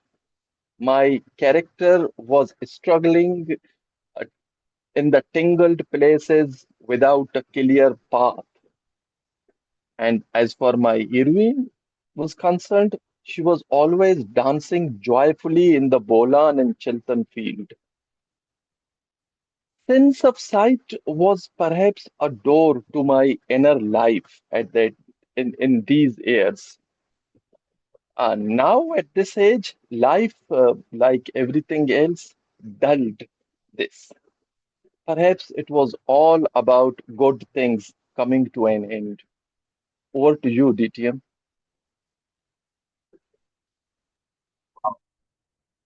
How many differing accounts can you witness? As vibrant, as diverse as the people we have here. And Toastmaster, sir, perhaps I'm the only one who can identify perfectly with what you said. Growing up in Quetta, uh, in a very dusty place by nature, very dry and arid, anyone growing up there would have a perpetually stuffed nose. That's the reality of life. And that perpetually stuffed nose would hamper our ability to distinguish between various smells. That's for sure. And that is why, ladies and gentlemen, okay, let me add another disgusting detail. In Quetta and surrounding areas, especially amongst kids, you'll find the nose picking habit far more rampant than versus other part of the country. It's not because they're not cultured, it's not because they're not being taught better, it's simply because it's a necessity. If you want to continue breathing through your nose, you have to keep it clean. And that is something shared by all people who grow up in arid and dusty areas. So thank you so much, Toastmaster Asghar. But you know what? Even that sensation of having a stuffed nose and trying to keep it clean, to me at least, in Karachi, when we have few rare dry days and that situation arises again, uh, it takes me back straight to my childhood. So there you have it. And as disgusting as it may seem, a clogged nose reminds me my child. Thank you so much, Toastmasters, for taking me there. Our next speaker will be uh, Toastmaster, please, if I'm correct. Yes, Toastmaster. Yes, you're absolutely correct. So, after listening to everybody's pieces, I'm actually utterly wordless because they were brilliant, actually, visceral. In fact, um, there were in my own childhood, and I would start. What should I start with? There are like 4 to 5 witnesses, which are my senses, and nothing else. So when I remember my childhood, I don't remember like the typical birthdays or those grades or report cards. I remember senses very well, like the sight, smell, taste, and touch, and of course hearing.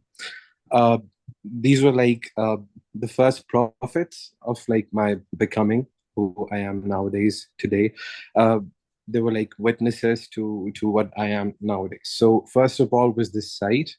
Uh, the sight wasn't gentle. Living in a village, it wasn't a gentle sight. It was like earth made of liquid, mud everywhere. It was alive. Like I used to go in chapels outside and used to swallow my chapels and chew at my ankles, and I used to run breathless, in rice fields. So it was like everything was so visceral and beautiful. And I remember the guava leaves that were like soaked in sun, and then there was that silvery sheen of water. Behind the Kirit College, we used to go behind Kirit College. There was a water stream there called Chablati. It was beautiful. We used to run barefoot, extremely beautiful. And then there were hawks above all the time, and because there was always a cadaver of a dead animal somewhere, and books, of course, books. The only escape in a village back in 2005 to 2010. There were not a lot of TVs there, so I used to read books. Dusty donated dog-eared books, and they were beautiful. So I remember that as well. So this was the sight. As for the smell, I think smell was not a nostalgia; it was more of a command there, because you could not escape the smells of village as much as you want. You cannot just spray cologne or body spray and you escape village's smells. There were like smells curling from the chulhas and the oplays of the cow dung. So this monsoon, the petrichor you just mentioned in the meeting, the petrichor of the rain falling on the soil, and that beautiful smell of the soil. So these were like more of declarations, not just perfume smells, and I do miss them a lot. As for the taste, now I can write a whole dissertation on the taste in a village, but I'll shorten it. We didn't have abundance of sweets there, like not the halwas and everything, but we did have roasted corn. It was charred and blistered and rubbed with lemon halves dipped in masala.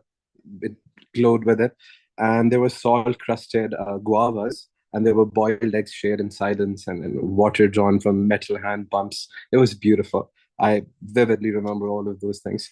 And food wasn't some five-star cuisine or something from some other country, Chinese, or we used to have sag, we used to have paneer, we used to have bajra ki roti.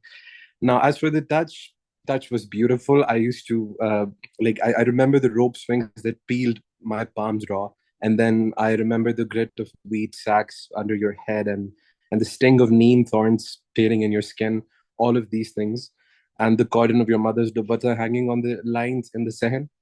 So all of those things are beautiful. And as for the hearing, which is the last thing, it was more of a heartbeat. Everything was so rhythmic. It began with roosters, arrogant and early in the morning. And then there was azan, holy, beautiful, static. And then the rustle of the charpais being dragged into the sehen. And then bangles clinking, and then thunders and rolls, and donkeys brayed all the time. And then radio cassettes started Mehdi Hassan. So I remember these things. And that is it. These are the things I used to like enjoy. My senses used to enjoy.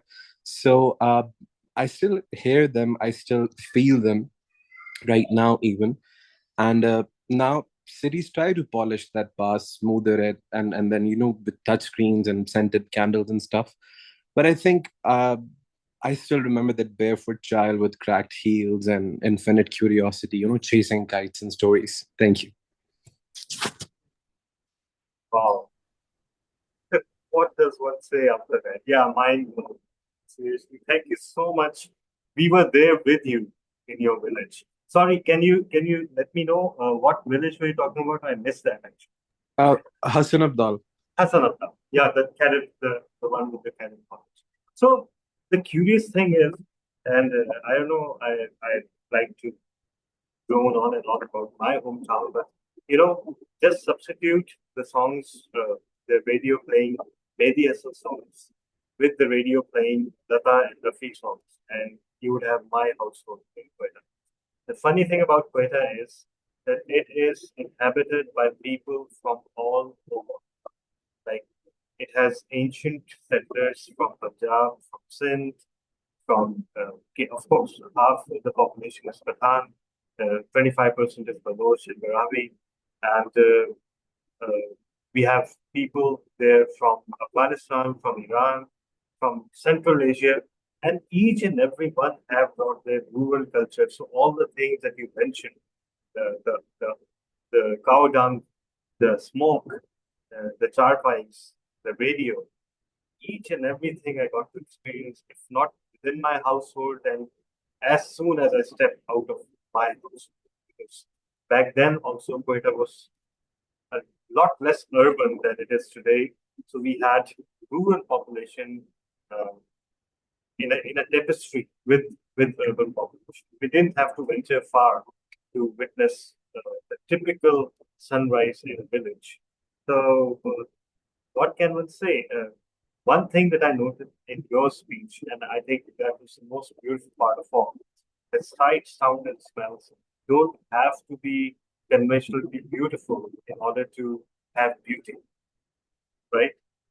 For example, the smell of burning cow dung cannot be beautiful in any objective sense, and yet it evokes something beautiful inside you. It's the memory, and that brings me to my final point that all these presentations have been leading to, even if you didn't know it. I'm so glad that each and every speech led to this point, and that is one missing dimension of beauty is time. Time is what adds beauty to all those memories. The time of your life that was childhood, that was worry free, that was most importantly when all your loved ones were around you. That is what childhood is for me. Immediate family, friends, the parents of the friends, the grandparents of my grandparents and friends' grandparents, cousins' grandparents, the people that we loved, people that we've lost over the decades, the intellectuals, the actors that we've lost, the faces we saw on TV, all those near and dear people were alive. So, absolutely, all beauty comes from, of course, our memories, the way we experience them, but also when we experience them. Thank you so much, everyone. I'm floating the poll for the best wordsmith, although it seems slightly belittling to asking people to select the best speech, but unfortunately, that's the custom. I've asked all of you to vote for two of your favorite presentations, and over to you, Toastmaster.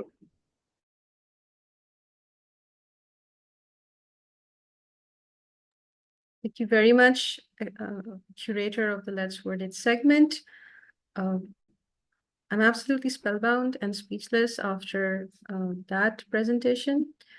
So nothing further to say except to vote, even though we cannot really vote. Every piece was so unique and a unique reflection of the beauty that lies within each one of us.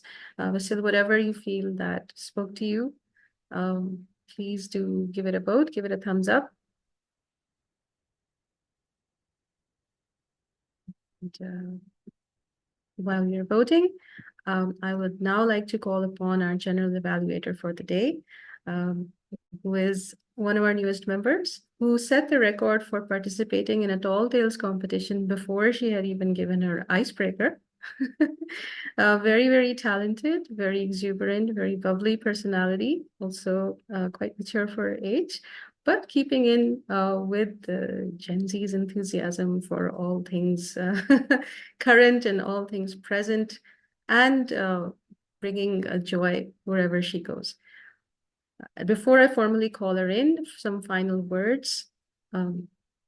Whenever you are faced with any perspective, any perception, or any question in your mind, think about it, stop, pause, question everything.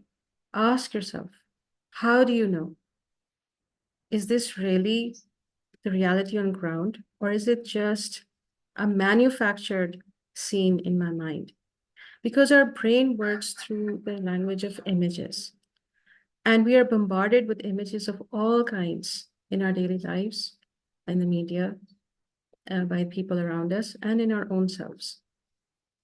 What is the truth? Use the magic charms that we have studied today to find your inner truth. Is there any limit at all? Is even the sky a limit? Maybe there are no limits, for we have souls that are free, and we come from a source that is infinite.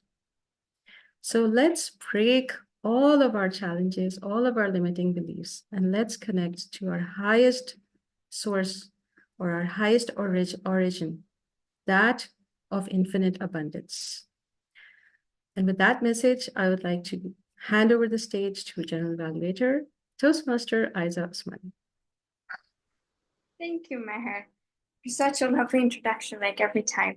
Good afternoon, fellow Toastmasters and awesome guests. I am your General Evaluator, which means I have been playing the role of the friendly, behind-the-scenes detective. I observed how the meeting ran, the flow, the timing, the transitions, and of course, how everyone brought their own unique sparkle to the stage. Now, don't worry, I'm not here with a red pen or stern face. My goal is simple. We will celebrate what's working beautifully and gently point out what we can fine-tune. Because here in Toastmaster, our favorite sport seems to be growth. So, starting on with our evaluation segment, the part where we reflect, grow, and push each other to that gentle nudge toward inevitable greatness, I would like to invite Toastmaster Alina Khan to evaluate the speech given by Toastmaster Aisha Lodi. Over to you. Thank you so much, General Evaluator Aiza, for the chance to evaluate Icebreaker today. And what a wonderful journey we were taken on today. Life is about the process, was her message. She took us on a journey that began with solitude and blossomed into creativity, camaraderie, and thoughtful introspection.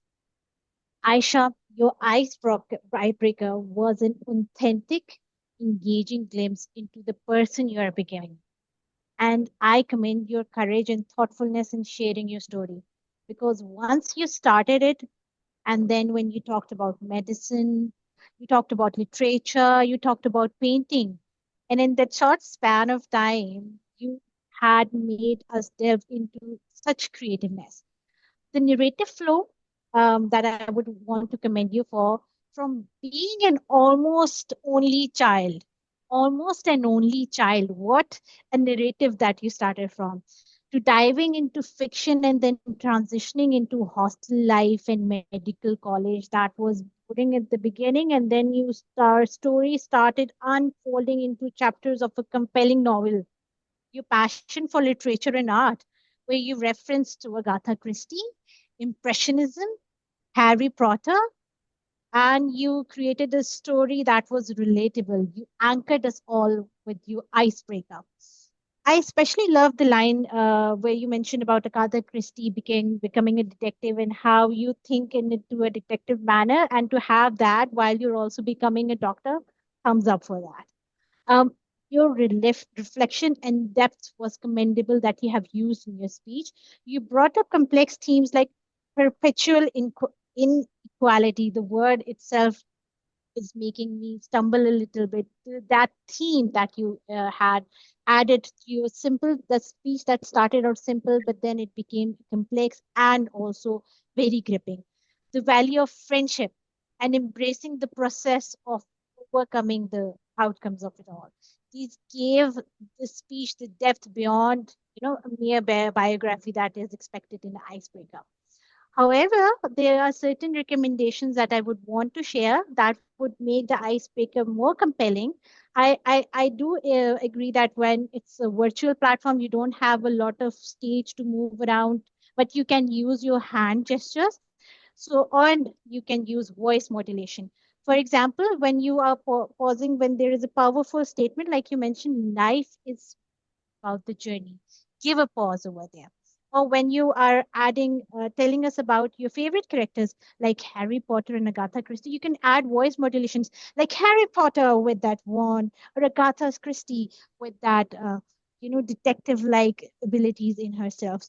So all in all, this was an icebreaker that started beautifully, and I look forward to seeing where this journey takes you next. Good luck.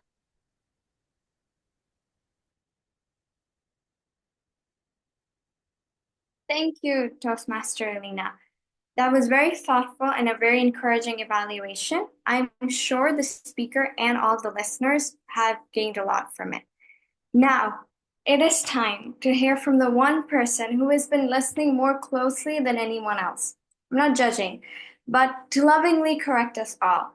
Yes, it is time for Toastmaster Meher, who has been tracking the word of the day, the elegant turns of phrase, and yes, those little grammatical slip ups we all thought no one noticed.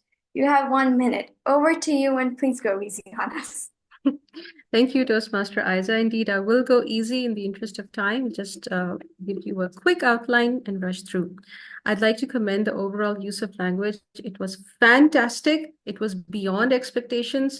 Please keep up the great work. We all learn from each other, and it's by being part of this company of talented speakers and writers that we all elevate ourselves.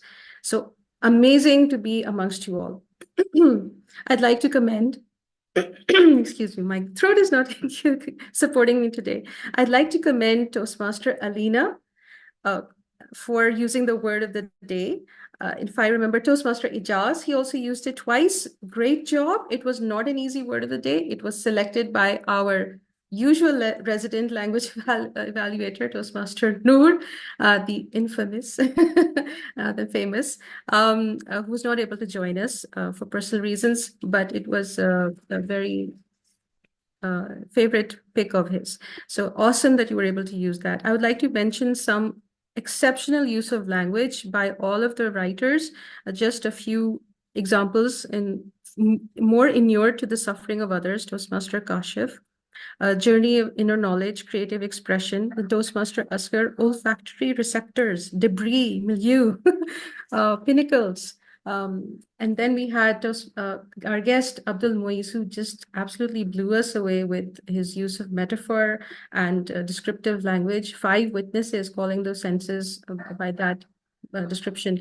The first prophets of my becoming, visceral and beautiful, soaked in sun, silvery sheen, cadavers, dusty, donated, dog-eared books. I mean, I love the use of alliteration, number 1, and number 2, that you've got that 3-word wordplay going on there. It's amazing. Using the examples in 3 always brings balance, and some brings completeness, and then you just played with magic there. Nostalgia was more of a commander, petrichor. Dissertation, salt-crusted guavas, metal hand pumps. Amazing. Heartbeat, using the metaphor of a heartbeat to explain the rhythm, describing the azan for its holiness and rustle of the charpai, angles clinking, cracked heels. Beautiful writing. Toastmaster Alina, throughout your delivery, I was actually so spellbound that everything you said was, I mean, I was just soaking it in. So I could note everything because I was absorbing it. Everything you said was amazing. Awesome writing. 2 things I would like to mention with respect to the use of grammar, singular and plural. That's one that I noticed. When we say, we're talking about a single object, a book was, and we're talking about plural objects, books were. So just to be, I know that it can be a very common slip up, especially as English is not our native language, just to be careful about that. The use of articles in the, that's, for example, all about the dark forest or all about dark forests, just to have the over there or to make it plural. And those are the only 2 corrections I would like to manage today so that we can absorb. Back to you, General Evaluator. Thank you, Meher. Obviously, it is very important for us to get our message across within the allotted time, not just for individual growth, but also to keep our meeting running very smoothly. With that, I invite our timer, DTM-TBH, who will now give us our timing report. Keeping in mind our time constraints, you 2 have 1 minute. Oh, thank you so much for being so generous, Toastmaster Isaac. All right, I'll keep it short. We started almost half an hour late. And if we take that into account, we are exactly on time with respect to the meeting time. It was two hours. all of the speakers and role players stayed within their time. And I think the one thing that we could work on is the transition time between segments. And also, uh, other than that, I think there's no need for me to point out the timing and the individual timing because everybody in WordWise sticks to their timing. The speakers, the evaluators, the wordsmiths, and the respective movements. So that was my report. Over to you, Jen. Thank you so much. Okay, now I'm going to try and land this evaluation between just enough and wrap it up already. So for timeliness, we are, as you said, we're a little behind. That's okay. Something to keep in check moving forward. The vibe today was very friendly, it was very supportive. The meeting space was very welcoming. Everyone was super engaged, especially with the topics we were discussing. Everyone felt confident enough to come up and say what they had felt. I did notice a lot of uplifting chat messages, very warm welcomes. We did have a speaker postpone and an evaluator. So honestly, that helped us stay a little bit more on time. So in terms of the meeting, we obviously opened with a great note, brief note, great structure. Everyone was very properly introduced. It's always so nice when we can make our guests feel seen. If any new members are present, a quick shout out always seems to help them feel like it takes away the nerves, makes them feel like they belong. Obviously, our meeting masters, the Timon, she kept the meeting on track and fun. Again, it was such a super enlightening event. Thank you so much for choosing such a powerful and such a self-reflective topic. It is something we honestly, all of us carry so quietly with like behind our smiles and our walk and everything else. But we really have the courage to be vulnerable, to say, get up and say, you know what, you're feeling that, I'm feeling that too. And I felt that for this much time. And like if we're both feeling then this is no point and it makes us both feel bad about ourselves. Obviously our timer is always very clear, very calm, very collected. Again, our grammarian was going to give us a language lesson which was disguised as a road, but in the best way. Really sharp ears there. Overall, the team kept things moving, some of us a lot more smoother than others, but we obviously always make it work. The prepared speech today was honestly super engaging, was super honest. I appreciated so much of the effort and the preparation. The evaluator, Elena, was very helpful and she gave such gentle and strong feedback. Our Let's Word It writers, I'm so glad I was not participating. I opted out of that because I couldn't have competed. I have a name to uphold. Each of them were giving us a little token, thank you so much for giving us a little glimpse of your childhood, giving us a little token to travel with. We definitely nailed our 3 E's, the educate, elevate, and entertain. We will walk away with a lot of insight, a lot of encouragement, a lot of, honestly, we had so many laughs, not even a few. And that's always a win in my book. And that now wraps up my general evaluation. Thank you for giving me the chance to share these reflections, and thank you to everyone who made our today's meeting flow. Now let's give our stage back to our Toastmaster of the day, Toastmaster Meher. Thank you very much, Toastmaster Isa, for that wonderful, wonderful evaluation. And this is also Toastmaster Isa's first time in performing the general evaluator role. Great job. Amazing to have you here. I just need DTM Talha bin Hamid to share the results of the voting and a few quick comments from our guests. So please, I think Toastmaster Meher, you should comments first because there's another vote that needs to be. And after Sure. that, yeah. Right. So meanwhile, I'd love to have comments from distinguished Toastmaster Sridhar. I hope I have pronounced your name correctly. Thank you for joining us.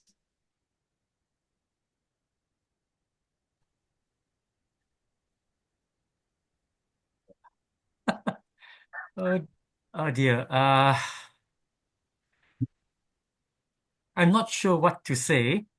I think this first meeting of this particular club I've been to, at least recently, if not for a long time. Like I mentioned earlier, I think I had some trouble with my volume. So it wasn't very loud. So I have to admit that I couldn't make out most of what was said. But just seemed to me everybody was talking really fast. Okay. So maybe it's me, but then so it was hard for me to figure out what's being said. So I'm sorry I can't really give much useful input here. My apologies. Oh, no worries at all. We're just glad that you joined us, and so kind of you that you stayed till the end. And the recording will be up soon, hopefully, so you can catch up there. Thank you. Yes, comments from Toastmaster Ijaz, who has joined us from Rawalpindi Toastmaster Club. Thank you, Toastmaster Meher. This is my first time attending a full meeting of WordWise. Previously, I was there probably for like a very short time, just before the meeting ended. But today, I really enjoyed it. Very different from a normal club meeting. And by the time there was an announcement that we are going to have an external code writing, I was like, "What? You guys write?" Because I haven't seen that thing in any of those clubs. We go there, we're picking a random topic, we start talking about it, and what? You guys are really writing on that? How? But yeah, that was my first time, and that's how it went. But I'm quite happy that I attended this meeting. Thank you so much. And we were as amazed by your writing skills that you just showcased on the spot. Thank you so much for participating. I'm so glad we got to hear from you. You are an amazing writer, for sure. Yes, Toastmaster Kausar Lodi, your comments, please.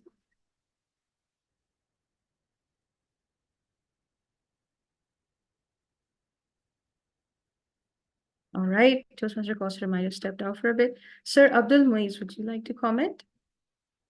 No, I actually am speechless right now because everybody presented very well how the meeting was executed, the starting, the ending, and how there's an environment of appreciation for everybody. And even the most introverted people, because I can relate right now, they're so comfortable talking here. So it's genuinely a very good and honest platform. And I was actually skeptical about it, to be honest, because whenever I'm asked to attend such meetings, they're usually very happy-go-lucky and high on life.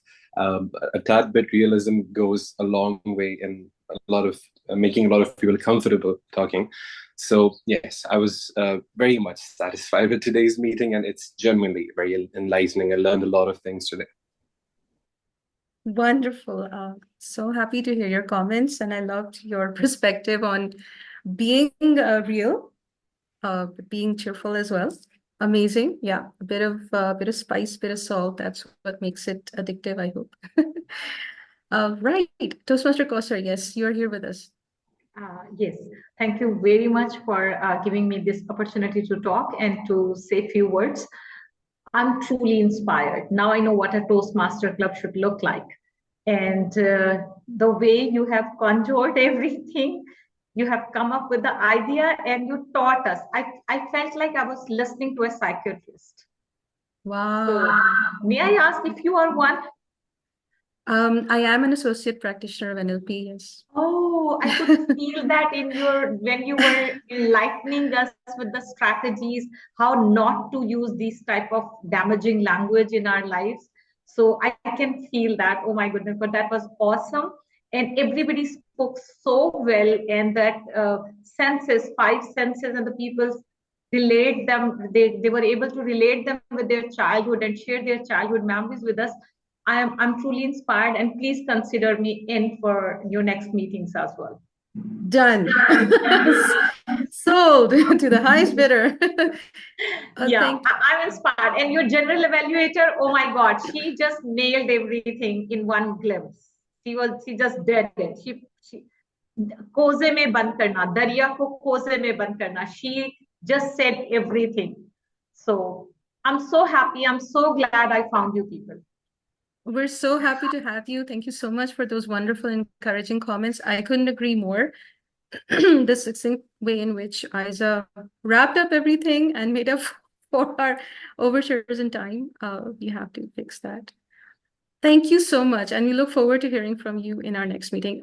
We meet on a fortnightly basis. So for those of you who are new, we meet in the first and third week of the month. So you have like 2 whole weeks to rest, relax, come up with ideas. And we would like to hear from you in the writing section or in interpretive reading, as we had a bit of a brief book review as well. You can give a book review. Love to hear from people from everywhere in all walks of life. Thank you so I much. would love to. I'm a Awesome. woman. I love to speak, so I would be speaking next Oh, that's a generalization. Okay. a proud generalization. Whatever works for us, basically we give the meaning that works for you, right? So yeah, if it helps you, keep it by all means. Awesome. Okay, I think, do we have any other polls, or we should announce the awards? Right. So I'm supposed to break tie as vote counter, but for best wordsmith, I will not. I refuse to break the tie. Amazing. First of all, everybody got some votes, and that's the way it should be. But the joint winners are Toastmaster Alina Khan and Toastmaster. Congratulations. Wow, amazing. Awesome. Toastmaster Lina had to step out. Of course, thanks to her for staying till the end.